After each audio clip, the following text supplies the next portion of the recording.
Welcome back after lunch. And we hope that this Web3 panel, will take us all nicely, into the afternoon. I think it's really quite rare that we have an all-female Web3 panel, but I think that's precisely the point. And I thought, before we move into the panel, I'd love for the panelists to really share, who they are, what they do, and what really brought them into Web3. Hi, I'm Julia.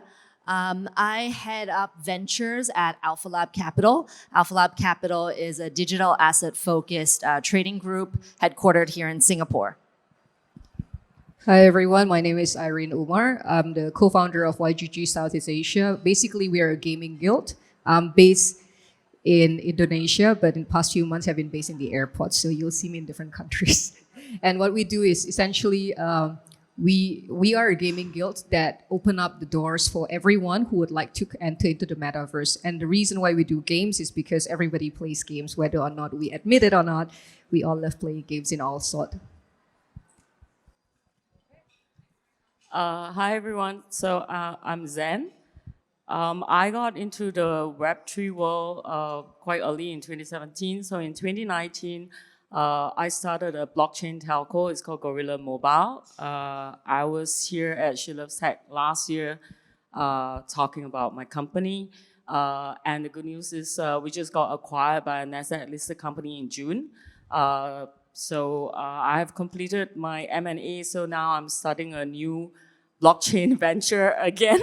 It's going to be a layer 2 blockchain with a focus in Southeast Asia. Our mission, we have a mission 223, so we want to help Web 2 companies move on to the Web 3 world. That's what we're going to do now.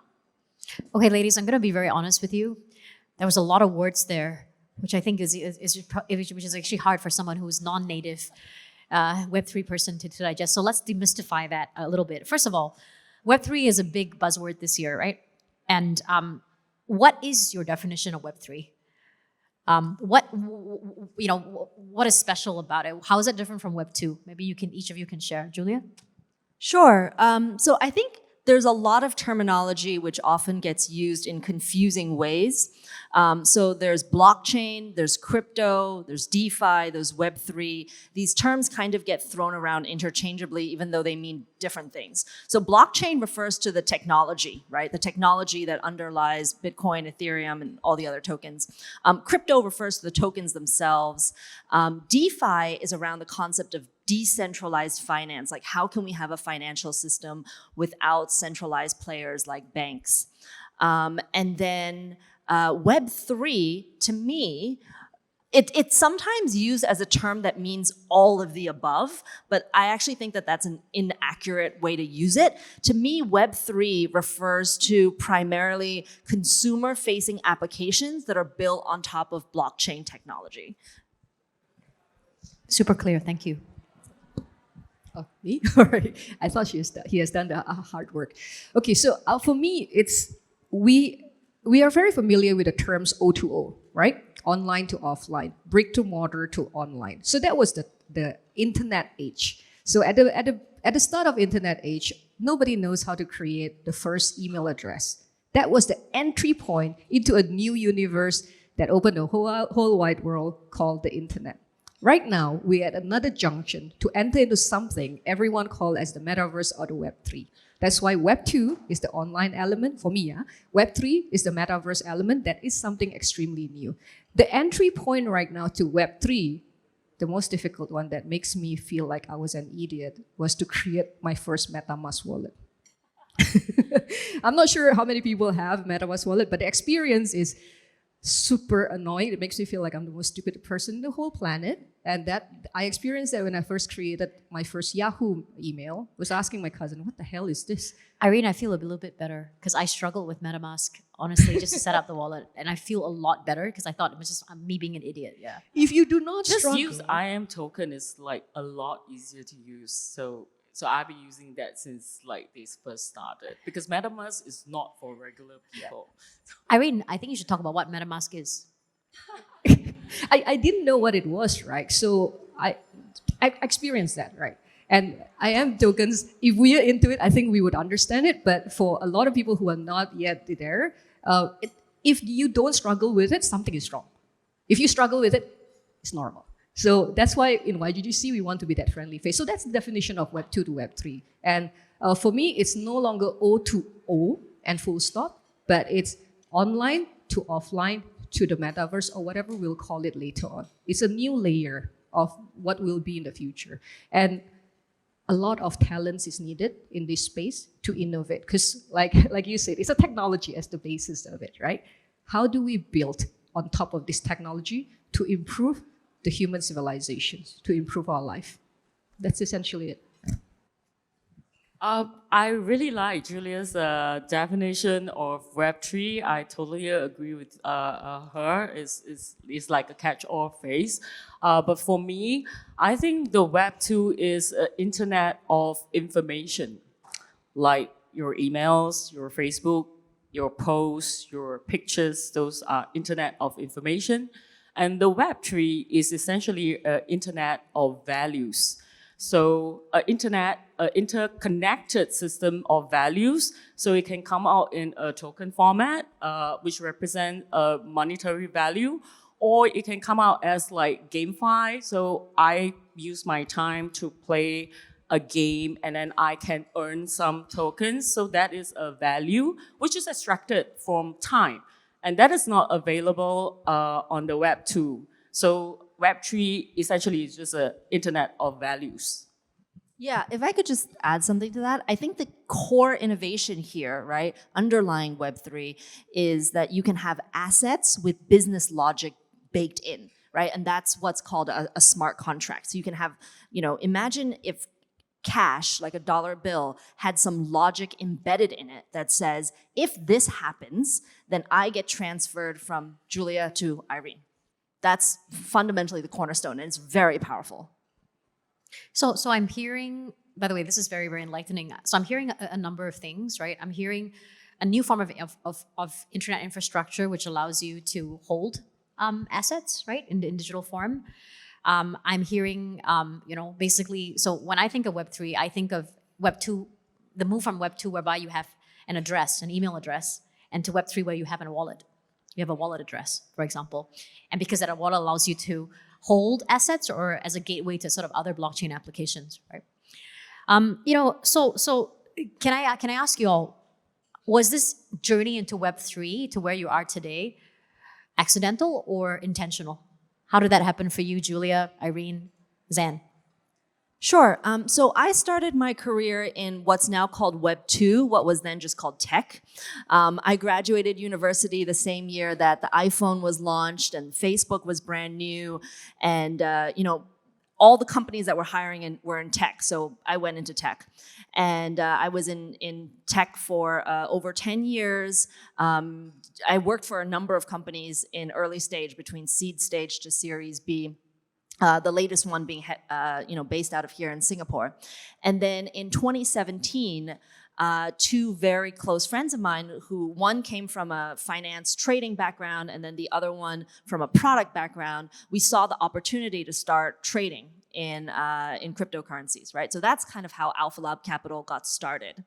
And then in 2020, there was this thing that happened called DeFi Summer, when everybody got really excited about DeFi and a lot of DeFi protocols exploded.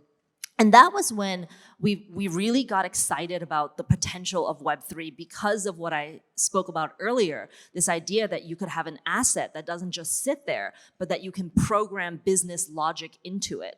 And so that's when AlphaLab Capital as a company started saying, hey, we think that there's gonna be some really interesting innovation in this space. It's not just about trading cryptocurrencies. We want to invest in companies in the space. So that's kind of how we got to where we are today, where we make venture capital investments, and that's what I do. Thank you. Irene? My life has been filled with a lot of accidents, right? So I started off stumbling upon this space we now call as GameFi, which is, if some of you are familiar with Axie Infinity, Play to Earn and all that, that's where I am. And my journey in games, Virginia, this, it started I think before esports was a thing. So when I first started venture capital investing in gaming, I literally have my mentors pulling my ears in the midst of a meeting, asking what the hell I was doing when I first invested in gaming. So it seems that it's a natural transition to go into GameFi space, and it was accidental because I know Gabby, the founder of YGG, from a long time back. We were first friends before I invested in one of his company. And then when he transitioned into YGG, he gave me a call and said, I want to grow in Southeast Asia. And you know Southeast Asia, grassroots, really well. So let's do this together. And that was the birth of YGG Southeast Asia. The beginning of this was creation of Ronin wallet and MetaMask wallet. Gabby was the first one who taught me and made me feel like an idiot. And but the rest is history. I took a month or so to understand the entire infrastructure of how it works. And then we set up a team. And since then, we officially launched on 1st of November and last year. And as of today, we have presence in 6 countries, including Singapore. Irene, can I just ask you that transition from being a Web2 gaming VC? So Irene is the first ever female gaming VC that I've met in my life. I was like, wow, they exist here in Southeast Asia. I thought it was pretty cool. That transition from Web2 to Web3, right? Apart from feeling first like an idiot when you set up the MetaMask wallet, how has that transition been? And maybe you can share a little bit about what play to earn means. Yeah. Sure. So every time I go to a gaming conference, a Web2 gaming, the traditional gaming, I felt that I'm walking in a room full of people who want to beat me up, right? Because a lot of game developers, they don't like Web3, which I don't blame them because there are a lot of misconceptions about what Web3 gaming is. In essentially play to earn concept, which from the very beginning, we believe time needs to be valued, like what you said, right? It's a value economy. So when people play games, people are given something in returns for the time invested. That is the basic essentials of play to earn. You play the games, previously you put money in, right now you can earn some pocket money out of it. So that's play to earn. Of course, this disrupt the gaming industry. This is the same way as how it was disrupted when there was free to play. I'm sure a lot of you know Candy Crush. Candy Crush is a game that's free to play. At the beginning of free to plays, all the game developers are like, holy crap, how am I gonna earn money? Right? Because previously you have to sell, you have to get the cassette, right? You earn money from selling games. You go to Nintendo, you buy those, and then come free to play. That was a crossroads where there was a lot of reactions against it. But now free to play is just another game. We don't call Candy Crush this is free to play, right? We call this as game. So play to earn will be just a game in the end of the day. Play to earn, it addresses the problems that the traditional games have. If you play Pokemons or your kids play Pokemons, right? You cannot transfer a Pikachu. If you have 10 Pikachu in an account, you're stuck with the 10 Pikachu. If you want to sell it, you go over the counter and find someone, hey, you want to buy a Pikachu? I have 10. You have to sell it in bulk. There's no marketplace to it. What blockchain technology enables is, if I have caught 10 Pikachu, I can, sell only 1 Pikachu in a marketplace. And I still have ownership, full ownership of my 10 Pikachus, right? That's one of the issues that is solved on top of many other things. And we are at the beginning. Okay, so I first got to know this thing called Bitcoin in 2014. A close friend of mine told me to buy this thing for $250 US, and I thought he was crazy. And then after like a few weeks, he told me to buy it again. It was $600. I said, don't be ridiculous. I don't even know what this is. So he badgered me, and I finally bought some Bitcoin reluctantly at $750. And then you think I make a fortune? Of course not, I didn't, because when it reaches $1,000, oh my God, like, how can this thing be $1,000? And guess what I did? Of course, I sold away everything. And I made $300 per piece, right? So the panel yesterday were talking about like investing mistakes that you should talk about. So this is one of my investment mistakes. I sold my Bitcoin at $1,000. So that was how I was first introduced to this thing called Bitcoin. And then the ICO wave came in 2017. I think everybody knows that. And that was when I was mixing with the wrong crowd, because all the guys around me were talking about this Solidity program, blockchain, Ethereum stuff. And then we started building stuff, right? And that began my journey. And then we started a blockchain telco, and then now we're doing something else with a team. What is a blockchain telco? Can you share that with everybody? It was called Gorilla Mobile. So it was primarily a travel SIM card company. So what we have done is we have tokenized the users' unused mobile data. Everybody has unused mobile data, right? Nobody's finished mobile data. So we turn it into a token format so that then you can use it to exchange like other telco services. You can send it to your mom. You can share it with your friends. So that was, it was a very tough period for us because we were not expecting the pandemic. And then I would say I got lucky, and we found somebody that has a NASDAQ-listed company that has a travel related business in Southeast Asia, and they saw a lot of opportunity for that merger. So I was very blessed to be able to get acquired. So that's my journey, how I got into Web3. And from that acquisition to now the new company that you're building, like you were like, okay, I saw one company, I'm going to start one today. Why did you suddenly decide to move into the new company you're building? Okay, so I think I'm very excited about the space. It's like a bug that bites you and you just cannot go back. I don't want to do anything in the Web 2 world anymore. It's so boring. Like there's no opportunity, there's no potential, right? So and I want to tell you and the market opportunity. So let's talk about like money and investment and market size, right? I think that for the next 5 to 10 years, just imagine how many companies in Southeast Asia is going to transform from Web 2 to add on like Web 3 elements, or how many companies are going to start like a Web 3-centric company or like a blockchain-centric company. There is just a lot of opportunities here, and especially in Southeast Asia. So this new company that we're going to start is called Comesh. And I have like about 180 engineers based in Singapore, Malaysia, and China. And we are trying to fill the gap because in Southeast Asia, you have a talent crunch, right? So firstly, we don't even have that many people that can do blockchain or can build, right? Secondly, the caliber and the quality is not the same as in the US or in Europe. So that whole idea of like decentralization where you can go to GitHub and pull a code and build a DeFi or build a GameFi doesn't quite work out in this part of the world because people can have ideas, but they just can't build it.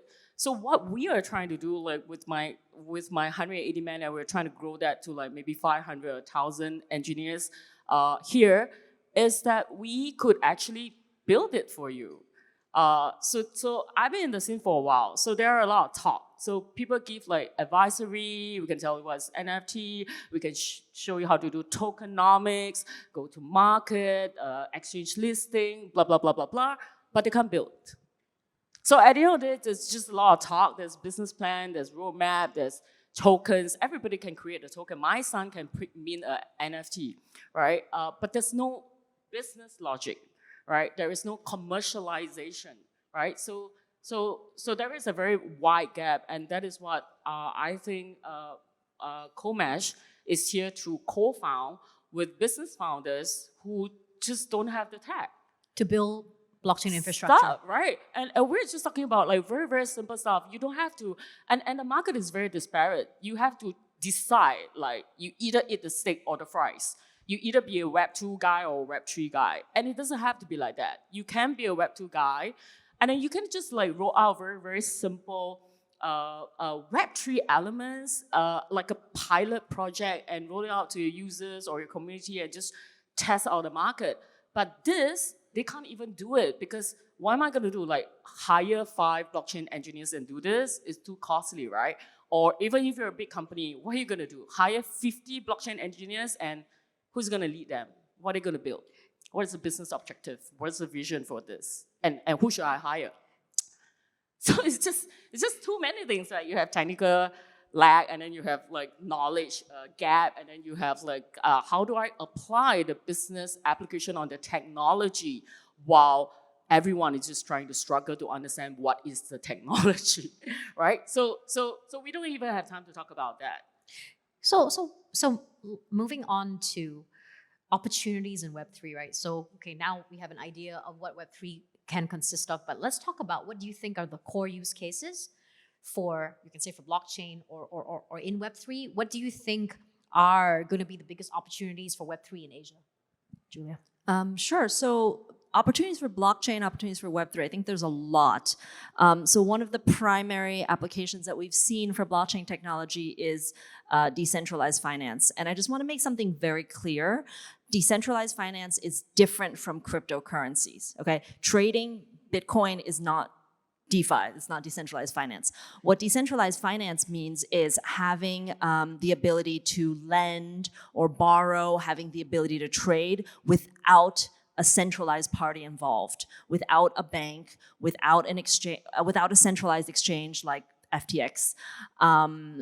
It's completely governed by the code, by the smart contract. It's permissionless, which means that people don't need the permission of the central party to be able to trade, lend, borrow. That's DeFi, and I think DeFi has a lot of problems. It's gone through a lot of hiccups along the way, for sure. But I also think that it has tremendous potential. So, this week, if you're not in the Web3 industry, you might not be aware, but one of the largest centralized exchanges Julia, crashed and burned and went down, right? Julia, just now when you said FTX, we both laughed. Right. Because we know what's happening, but Right. I don't think anyone else so- knows what's happening. Yeah, so it's been in the mainstream press, I think, as well as the industry press. And people are saying that, this shows how much of a Wild West crypto is. But actually, FTX is a centralized exchange. And in traditional finance, we've also had many financial crises, right? 2001, 2007, going back to 1929 and on and on and on backwards in history. So it's not necessarily limited to crypto. So I think that there is a possibility for decentralized finance to address some of these problems with taking on too much risk, concentrating too much power, too much decision-making power in the hands of a few people, these sort of systemic risk problems that lead to major financial crises. Absolutely, and I think that for those people who are laymen, and I would consider myself one of them, or lay women in this case, I think a lot of people who don't understand, blockchain as a technology, are actually worried if you don't have a central depository or central party who is essentially your credibility and your custodian and providing security, how can we trust the technology in itself, right? To actually provide that security for, let's say, funds transfer.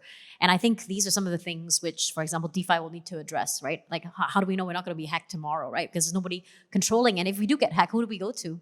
So I think I'm with you. I think there are huge use cases for it, especially in things like insurance. For example, in terms like of data, right? Health data, so on and so forth.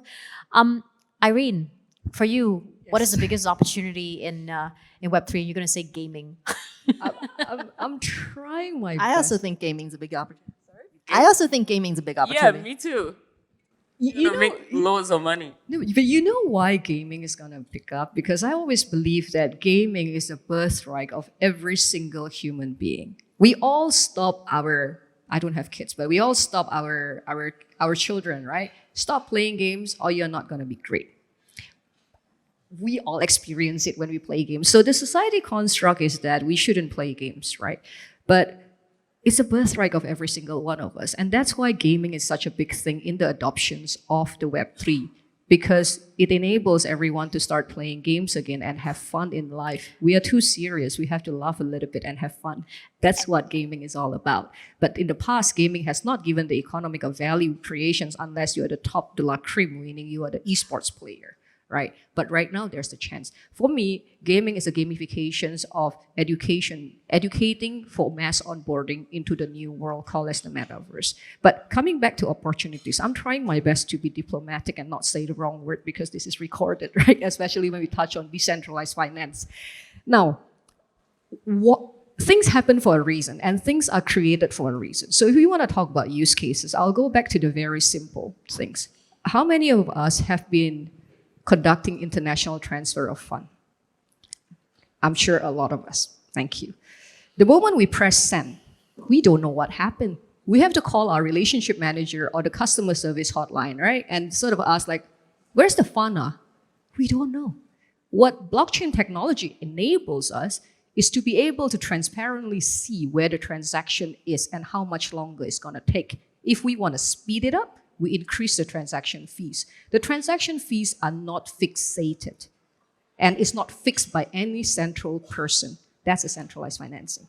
It is depending on the demand at that time. How many people are sending money, are using the network? If a lot of people are using the network, supply and demand applies, right? So the transaction fee is higher. But if no one is using it, then the price is lower.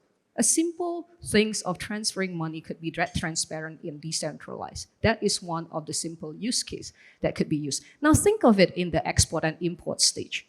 We previously used LC, and just now Julia touched upon smart contracts, right? So if in the case of export and import of goods, if you could move it to smart contract where it's not controlled by anyone who's a lawyer here would be very nervous because they no longer need an escrow account because everything is embedded in the smart contract and it's automatic, it's trustless.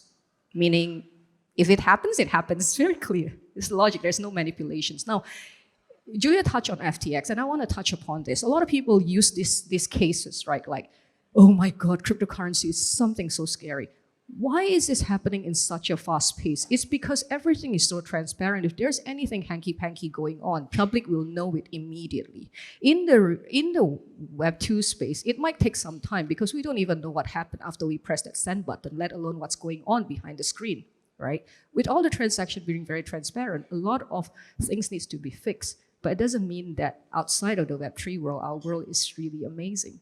But with the blockchain technology, we can really make some changes. And that's why there needs to be a lot of brains and innovators to come into this space and see how we could leverage this to fix real life issues. This is just some very basic. For me, I like to touch upon the very basic ones first before we go into all the jargons. Because honestly, everything is the same thing. We just call it different names to sound fancy, right?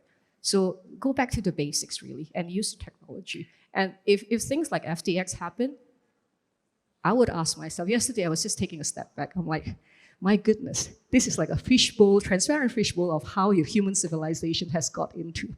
The question is, what can we do about it to make this space better? And Xanne, I think one of the key things is not about whether you can use, blockchain to transact sort of freely, right, or transparently, but it's actually whether we can convince the big players, right, the elephants, right, to start using that technology. And I think, Xanne, that's one reason why you are, building a company which will build blockchain infrastructure for other companies and work with other companies. So what is, do you think, the biggest use case that these companies want to use blockchain infrastructure for? I think I agree with Julia again. The use case is just aplenty. Like if you really understand, if you really know how to harness it.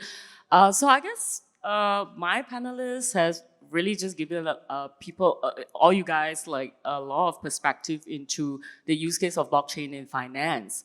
I probably just want to give a use case which is a little bit more fun. Okay, so let's just say and how Web3 is going to change the entire experience. So let's just say that I'm going to bring you, all of you guys out, and we're going to shop for a brand new car, okay? So let's just say that we want to buy a Mercedes-Benz, okay? So how do you buy a Mercedes-Benz? What do?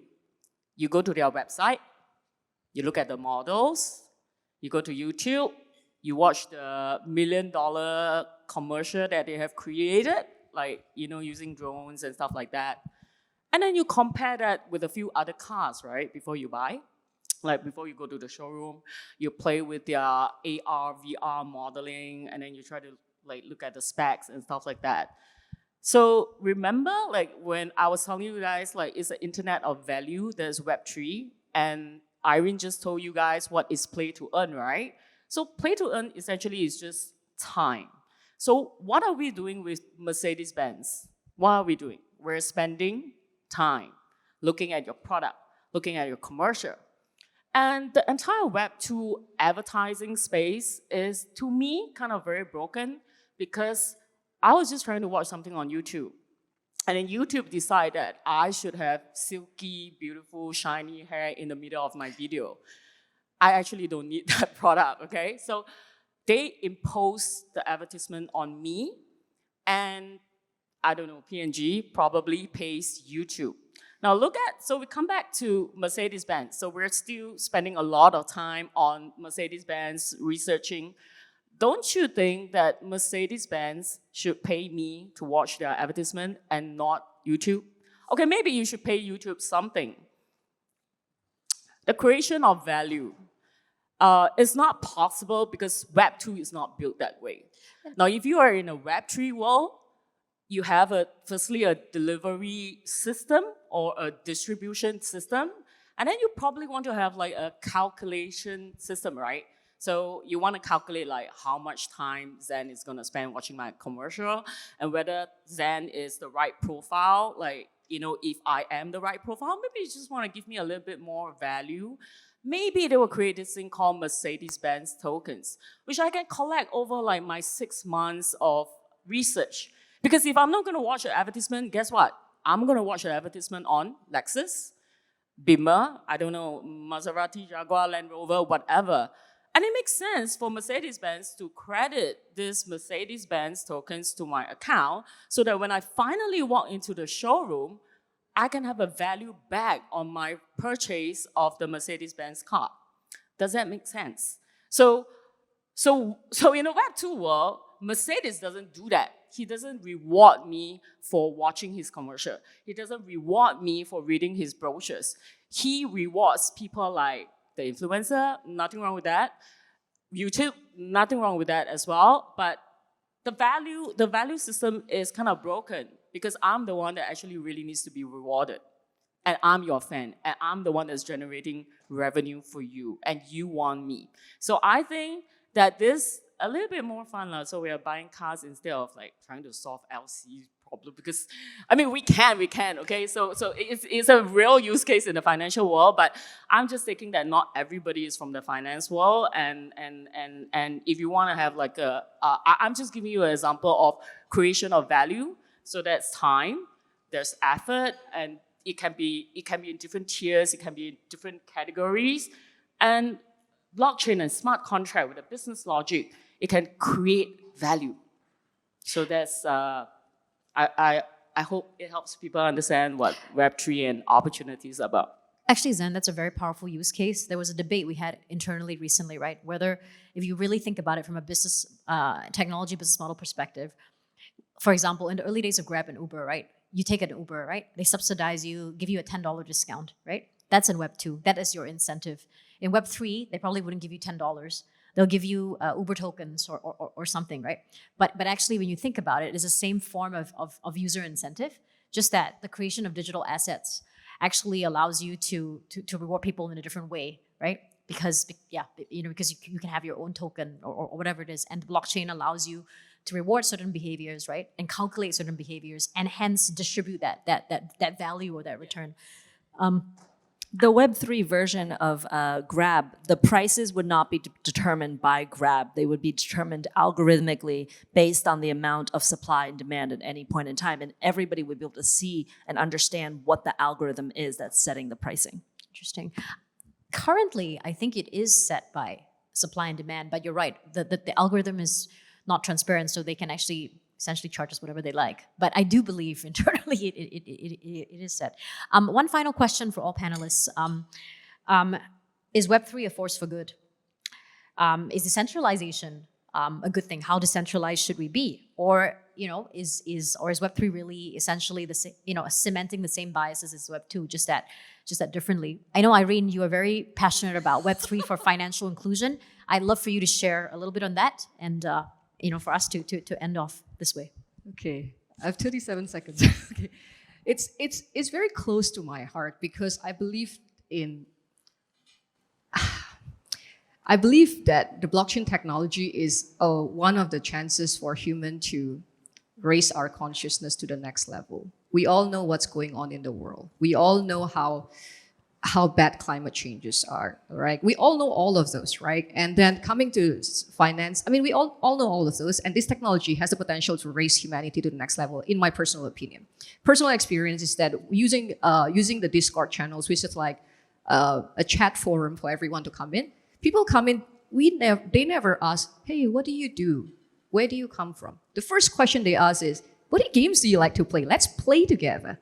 On knowledge sharing. So it's no longer relevant. People are not blocked by what you do, who you are. That's oneness within this space. And that's the beautiful thing. Now, going into financial inclusions, right? We've talked about financial inclusion. I was in the banking sector before. We talked about financial inclusion for decades. But let me ask you a simple question. If there's a homeless guy not wearing a proper clothing, trying to get into a branch of a bank, trying to open a bank account, can they enter a bank?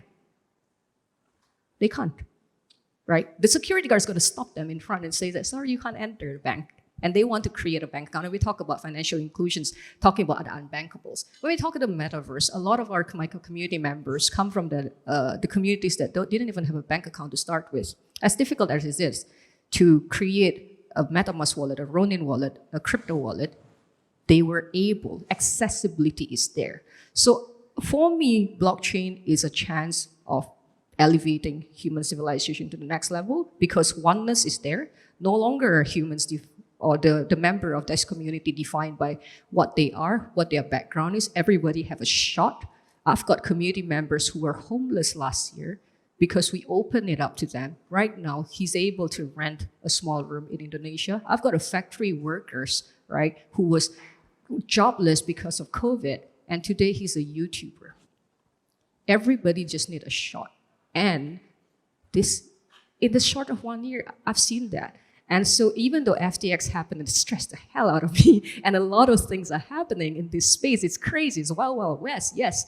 But looking at the impact, that's what kept me going. And I believe this is a real shot at humanity. Thank you. I might debate with you on whether playing to earn money is a good thing in the long run, but we'll take that debate for another time. Xanne, good or bad? Definitely good. And Julia, how decentralized should we be, really? Should we be decentralized? To be completely honest, I think it has a lot of potential good. I think it also has a lot of risks because what it does is it just allows everything to move faster. So it allows all facets of human nature to be expressed faster. And humans can be innovative and inclusive and creative, and we can also be greedy and short-sighted and make terrible decisions. And hackers. Yes, exactly. So I think the technology enables it, and we have to, whether it's with the technology itself or with regulation, control the darker side of human nature and allow the positive side to be expressed through the technology. So it sounds like, yes, decentralization, but with some level of supervision. Maybe I just like to add, Vi, I think that moving forward, the company that is probably just going to win the race is the one that has a very good balance of decentralization and centralization.